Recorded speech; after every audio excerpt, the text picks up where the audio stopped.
नमस्कार सभी को। मैं शांति हूँ और आप देख रहे हैं बायोलॉजी नाउअडेज। इस वीडियो में हम फ्लोएम के बारे में जानेंगे, जो पौधों में पाए जाने वाले जटिल स्थायी ऊतकों में से एक है।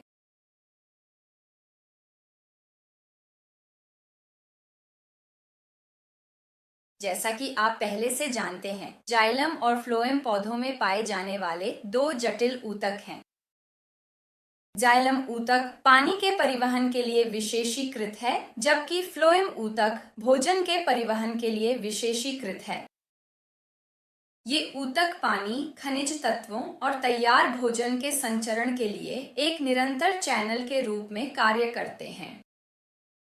पिछले व्याख्यान में हमने पहले ही जाइलम, उसके घटकों और कार्यों के बारे में चर्चा की थी। इस वीडियो में हम फ्लोएम के बारे में जानेंगे। फ्लोएम नाम ग्रीक शब्द फ्लोयोस से लिया गया है, जिसका अर्थ है छाल। पेड़ों में फ्लोएम छाल की सबसे भीतरी परत होती है। फ्लोएम को बास्ट भी कहा जाता है। जाइलम की तरह फ्लोएम में भी भोजन के परिवहन के लिए नलिका जैसी कोशिकाएं होती हैं। फ्लोएम में भोजन को एक जल आधारित घोल के रूप में पहुंचाया जाता है, जिसे फ्लोएम सैप कहा जाता है। भोजन मूलतः कार्बोहाइड्रेट है, जिन्हें पौधे प्रकाश संश्लेषण से तैयार करते हैं। आप जानते हैं कि पौधे प्रकाश संश्लेषण के दौरान ग्लूकोज तैयार करते हैं। अधिकांश पौधों में इस ग्लूकोज को परिवहन के लिए सुक्रोज में बदल दिया जाता है। आप सोच रहे होंगे कि पौधे परिवहन के लिए सुक्रोज का उपयोग क्यों करते हैं और ग्लूकोज का क्यों नहीं? पहला कारण यह है कि सुक्रोज ग्लूकोज की तुलना में ऊर्जा भंडारण में अधिक कुशल है। और दूसरा कारण यह है कि सुक्रोज ग्लूकोज जितना प्रतिक्रियाशील नहीं होता। इन दोनों कारणों की वजह से अधिकांश पौधे परिवहन के लिए सुक्रोज का उपयोग करते हैं। तो हम कह सकते हैं कि फ्लोएम ऊतक भोजन को सुक्रोज के रूप में आमतौर पर उन पत्तियों से जहां भोजन तैयार होता है, पौधे के अन्य हिस्सों तक भंडारण और वृद्धि के लिए पहुंचाता है। इसका मतलब है कि फ्लोएम में भोजन का प्रवाह नीचे की ओर होता है। लेकिन आप जानते हैं, सर्दियों में अस्थायी पौधे अपनी पत्तियां गिरा देते हैं और वसंत में नई पत्ती की कलियां उगने लगती हैं। इन पत्ती की कलियों को पूरी तरह से विकसित पत्तियों में बदलने के लिए भोजन की आवश्यकता होती है। इस समय भंडारण अंगों जैसे जड़ों में संचित भोजन सामग्री का उपयोग किया जाता है। तब फ्लोएम में भोजन का प्रवाह जड़ों से पत्तियों की ओर, यानी ऊपर की ओर होता है। संक्षेप में, फ्लोएम में भोजन का संचलन द्विदिश हो सकता है, नीचे की ओर या ऊपर की ओर। लेकिन जाइलम के मामले में पानी का प्रवाह हमेशा एक दिश होता है, यानी जड़ों से पौधे के अन्य हिस्सों की ओर।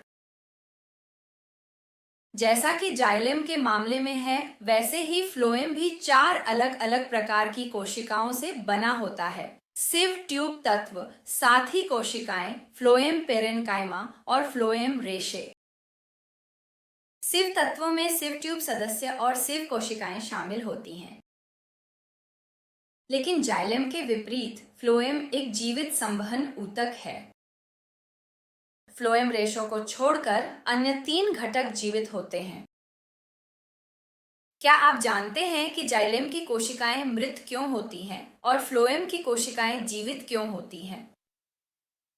यह इसलिए है क्योंकि जाइलम में जल परिवहन में सहायक प्रक्रियाएं निष्क्रिय होती हैं, यानी उन्हें ऊर्जा की आवश्यकता नहीं होती, जो कि जीवित कोशिका के अंदर उत्पन्न होने वाली एटीपी होती है।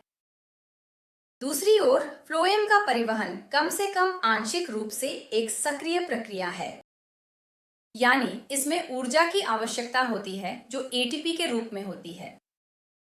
इसलिए भोजन का परिवहन करने वाली फ्लोएम कोशिकाएं जीवित होनी चाहिए। फ्लोएम के घटकों में सिव तत्व वास्तविक भोजन परिवहन करने वाली कोशिकाएं होती हैं। सबसे पहले आइए सिव ट्यूब सदस्यों के बारे में जानें। सिव ट्यूब सदस्य उन्नत भोजन परिवहन करने वाली कोशिकाएं हैं और ये उन्नत पौधों के समूह एंजियोस्पर्म्स में पाई जाती हैं। सिव ट्यूब सदस्य छोटे बेलनाकार नली जैसे संरचनाएं होती हैं। ये एक के ऊपर एक लंबवत रूप से व्यवस्थित होते हैं, जिससे लंबी नलियां बनती हैं जिन्हें सिव ट्यूब कहा जाता है, ठीक वैसे ही जैसे जाइलम वाहिकाएं।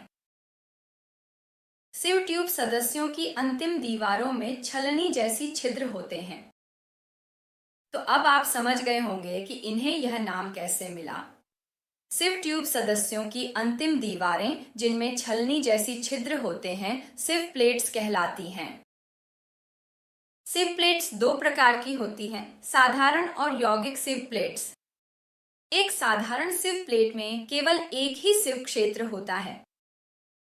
सिव क्षेत्र का अर्थ है छिद्रों का एक समूह। यौगिक प्रकार में सिव प्लेट्स में कई सिव क्षेत्र होते हैं।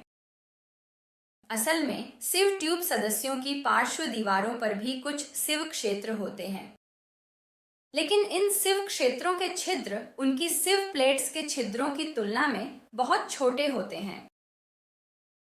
साधारण सिव प्लेट्स वाले सिव ट्यूब सदस्य अधिक विकसित माने जाते हैं। सिव प्लेट्स के छिद्र वास्तव में परिवर्तित प्लाज्मोडेस्माटा होते हैं। प्लाज्मोडेस्माटा छोटे चैनल होते हैं जो पड़ोसी कोशिकाओं के साइटोप्लाज्म को सीधे एक दूसरे से जोड़ते हैं। सिव ट्यूब सदस्यों में कोशिका की जीवित सामग्री या प्रोटोप्लाज्म दीवारों के साथ एक पतली परत के रूप में वितरित होता है, ताकि इन कोशिकाओं के माध्यम से खाद्य पदार्थों के प्रवाह में कोई बाधा न हो। अब एक चौंकाने वाले तथ्य के लिए तैयार हो जाइए।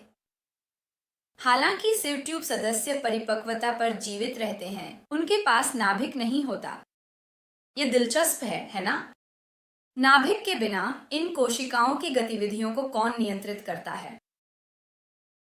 कभी कभी हम कहते हैं कि अगर हमारे पास अच्छा साथी हो तो जीवन की कई समस्याएं हल हो सकती हैं। ठीक उसी तरह प्रत्येक सिव ट्यूब सदस्य के जीवन भर एक अच्छा साथी होता है, जिसे साथी कोशिका कंपेनियन सेल कहा जाता है। साथी कोशिका में नाभिक होता है और वही सिव ट्यूब सदस्य की चयापचय गतिविधियों को नियंत्रित करती है। प्रत्येक सिव ट्यूब सदस्य और उससे जुड़ी साथी कोशिका एक ही मात्र कोशिका से विकसित होती हैं। उनके बीच का संबंध इतना घनिष्ठ होता है कि जब सिव ट्यूब सदस्य मर जाता है तो उसकी साथी कोशिका भी मर जाती है। साथी कोशिकाओं के बारे में और अधिक विस्तार में जाने से पहले आइए भोजन परिवहन करने वाली दूसरी प्रकार की कोशिकाओं यानी सिव कोशिकाओं के बारे में चर्चा करें। ये लंबी और सिव ट्यूब सदस्यों की तुलना में संकरी होती हैं। ये आदिम भोजन परिवहन कोशिकाएं हैं और इन्हें टेरिडोफाइट्स तथा जिम्नोस्पर्म्स जैसे आदिम पौधों के समूहों में देखा जाता है। इन पौधों के समूहों में सिव ट्यूब सदस्य और साथी कोशिकाओं के बजाय सिव कोशिकाएं और एल्ब्यूमिनस कोशिकाएं होती हैं। सिव ट्यूब सदस्य और सिव कोशिका के बीच मुख्य अंतर यह है कि सिव कोशिकाओं में सिव क्षेत्र पूरे पार्श्व दीवारों और अंतिम दीवारों में भी होते हैं, लेकिन जैसा कि मैंने पहले बताया, सिव ट्यूब सदस्यों में सिव क्षेत्र मुख्य रूप से सिव प्लेट्स में होते हैं। सिव कोशिकाओं में सिव ट्यूब सदस्यों की तुलना में छोटे सिव छिद्र होते हैं। प्रत्येक सिव कोशिका एक एल्ब्यूमिनस कोशिका से जुड़ी होती है। एल्ब्यूमिनस कोशिकाएं हर दृष्टि से साथी कोशिकाओं जैसी ही होती हैं, लेकिन इनमें एक अंतर होता है। सिव कोशिका और उसकी एल्ब्यूमिनस कोशिका एक ही मात्र कोशिका से विकसित नहीं होती है। अब आइए साथी कोशिकाओं के बारे में और जानें। साथी कोशिकाएं विशेषीकृत जीवित पेरेनकाइमेटस कोशिकाएं होती हैं, जो सिव ट्यूब सदस्यों के साथ निकटता से जुड़ी होती हैं। ये सिव ट्यूब सदस्यों से प्लाज्मोडेस्माटा द्वारा जुड़ी होती हैं।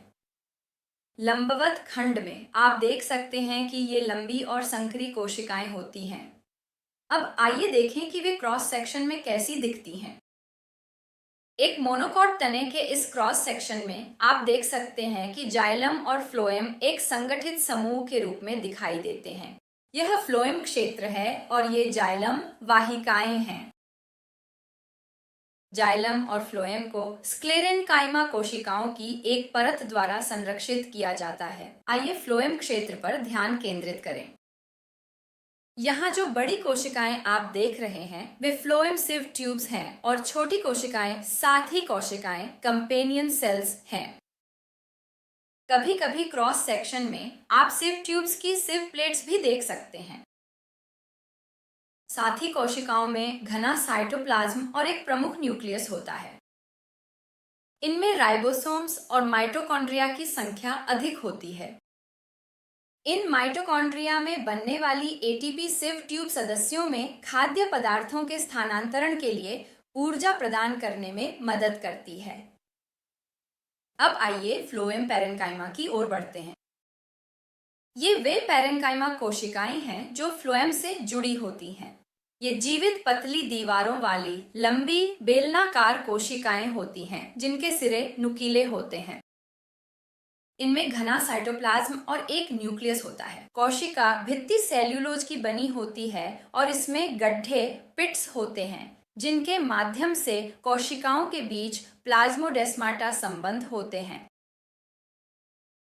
फ्लोएम पैरेन्काइमा खाद्य पदार्थों और अन्य पदार्थों जैसे रेजिन, लेटेक्स और म्यूसिलेज का भंडारण करता है। फ्लोएम पैरेन्काइमा प्टेरिडोफाइट्स, जिम्नोस्पर्म्स और डाइकोट्स में पाया जाता है। यह मोनोकोट्स में अनुपस्थित होता है। हम पहले ही देख चुके हैं कि मोनोकोट तने में फ्लोएम कैसे व्यवस्थित होता है। मोनोकोट तनों में फ्लोएम केवल सिव ट्यूब्स और साथी कोशिकाओं से बना होता है।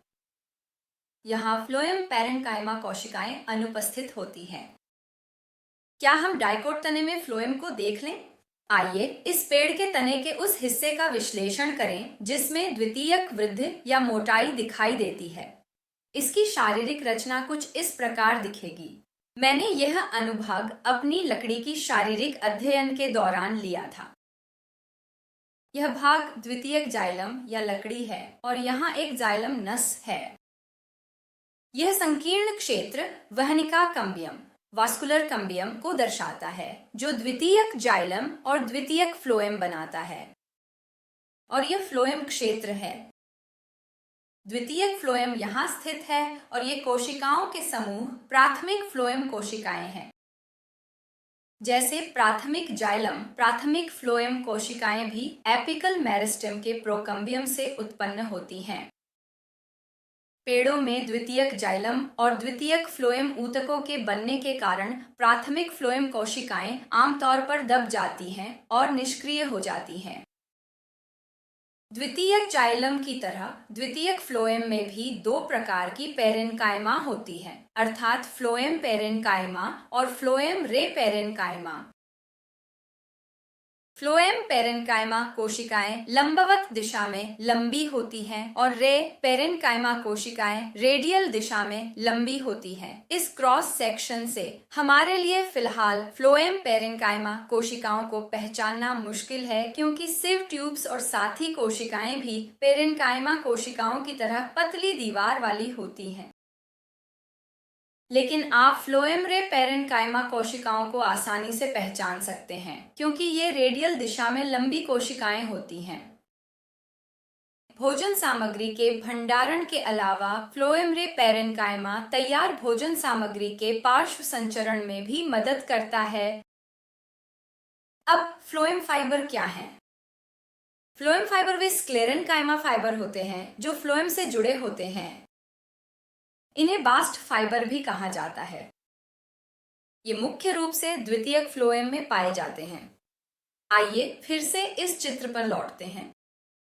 यहाँ आप द्वितीयक फ्लोएम क्षेत्र में फ्लोएम फाइबर की एक लंबी पट्टी देख सकते हैं, लेकिन प्राथमिक फ्लोएम में ये कम संख्या में उपस्थित होते हैं या कभी-कभी अनुपस्थित भी रहते हैं। ये बहुत अधिक लंबे और बिना शाखाओं वाले होते हैं। इनके सिरे नुकीले होते हैं।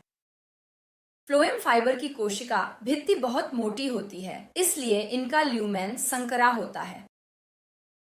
परिपक्वता पर ये फाइबर अपना प्रोटोप्लाज्म खो देते हैं और मृत हो जाते हैं।